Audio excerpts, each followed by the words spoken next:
દર્શક મિત્રો, મહામંથન મંતવ્ય ન્યૂઝમાં આપનું સ્વાગત છે।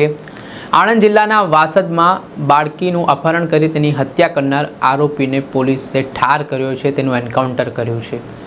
ઘટના જણાવી દઈએ તો 18 તારીખની આસપાસની છે, જ્યાં આણંદ રેલવે સ્ટેશન આવેલું છે, ત્યાં બાળકીઓ સૂઈ રહી હતી। આ દરમિયાન આ સુરેશ પરમાર નામનો નરાધમ ત્યાં પહોંચે છે, એક 4 વર્ષની બાળકીનું તે અપહરણ કરે છે અને ત્યારબાદ તેને અભાવરૂ જગ્યા ઉપર લઈ જઈને તેની સાથે જઘન્ય કૃત્યની ઘટનાને અંજામ આપે છે।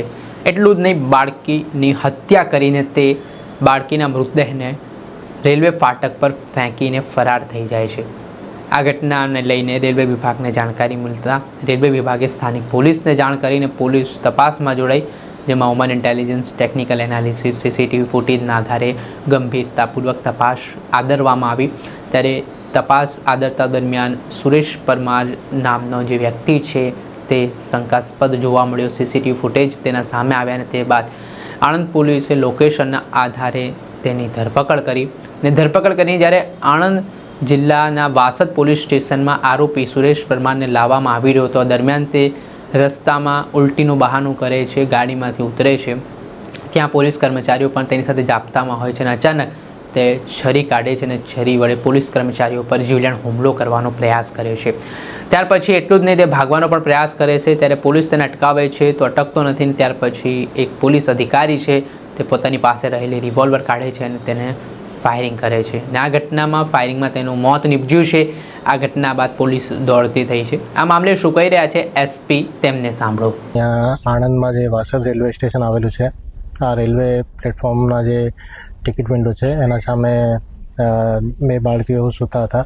તો એક માણસ રાતના 9:15 આશરે અહીંયા આવે છે અને એક નાની બાળકી જે 4.5 વર્ષની છે એને પોતાની સાથે લઈ જાય છે અને પ્લેટફોર્મ જે એન્ડ થાય છે તે જગ્યા પર સવારે અમને જે બાળકી છે એમની ડેડ બોડી ટ્રેનથી એક્સિડન્ટ થયેલી મળેલી છે। આ અંગે અમે અપહરણ રીતે એને અંતર્ગત કાર્યવાહી ચાલુ કરી દીધી છે અને આગળ જે પણ બનાવ બનેલો છે આ અંગે એફએસએલ અને બધી ટીમોને બોલાવેલી છે અને અમારી રેલવેની બી 5 ટીમો, જેમાં એલસીબી, એસઓજી, ડી સ્ટાફ અને જે આણંદ પોલીસ છે, જિલ્લા પોલીસની પણ એલસીબી, એસઓજી, લોકલ પોલીસ બધા મળીને દિશાઓમાં આરોપીઓના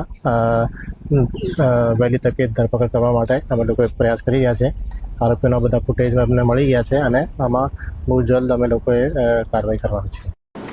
જ્યાં આપણે સાંભળ્યા હતા આણંદના એસપી, તેમણે આ ઘટનાને લઈને માહિતી આપી છે અને જે રીતે બાળકીનું અપહરણ કર્યા બાદ તેની હત્યા નિપજાવવાની આ ચકચાર ઘટના બની છે, તે મામલે પોલીસે ઊંડાણપૂર્વક તપાસ કરી હતી અને જે આરોપીને શોધી કાઢ્યો હતો, પરંતુ તેને જઘન્ય કૃત્યને અંજામ આપ્યો છે તે મામલે હવે તેની સામે કડક પગલાં લેવામાં આવ્યા અને તેને ઠાર કરી દેવામાં આવ્યો। હાલ તેના પોસ્ટમોર્ટમને હવે હોસ્પિટલ ખસેડવામાં આવી રહ્યો છે અને પોલીસ દ્વારા જે રીતે તેમના સ્વ-બચાવમાં ફાયરિંગ કર્યું હોય તેવું પણ કહેવામાં આવી રહ્યું છે।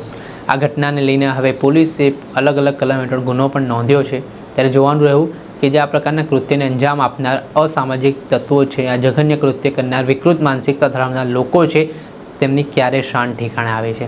દર્શક મિત્રો, આવા જ વિડીયો જોવા માટે મહામંથન મંતવ્ય ન્યૂઝ જોતા રહો, લાઇક કરો અને વધુમાં વધુ શેર કરો।